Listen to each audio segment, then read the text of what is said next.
आमचे सर्व भाविक अयोध्यावरून देवदर्शन करून दोन धाम करून येत असताना मनमाड रेल्वे स्टेशनवरून काही वाहनांमध्ये येत होते।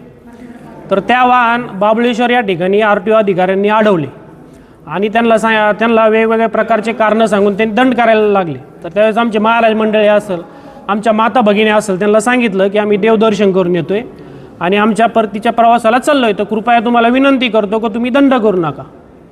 तरी त्या अधिकारी मॅडमने ऐकलं नाही आणि यांच्यावर सरसकट दंड केला 10,000 रुपये।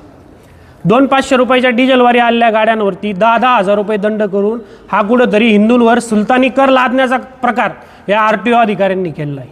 म्हणजे त्या हायवेनी वेगवेगळ्या प्रकारची अवैध वाहतूक होत असताना, गोतस्करी होत असताना या RTO अधिकाऱ्यांना त्या गाड्या सापडत नाही, परंतु आमच्यासारखे सर्वसामान्य भाविक देवदर्शनावरून येत असताना त्यांच्यावर हजारो रुपयाचा दंड वसूल करण्याचा घाट हे श्रामपूरचे भ्रष्टाचारी करप्टेड RTO अधिकारी करत आहे। हे कार्यालय म्हणजे फक्त आणि फक्त करप्शनचा अड्डा झालेला आहे। म्हणजे यांना 5-5 हजार रुपये जर तुम्ही हप्ते दिले तर आमच्या गाड्यांवरती दंड करत नाही सर्वसामान्य लोकांचा, आणि जर यांना हप्ता दिला नाही तर आमच्या गोरगरीब भाविकांवर अशा प्रकारचा दंड करत आहे।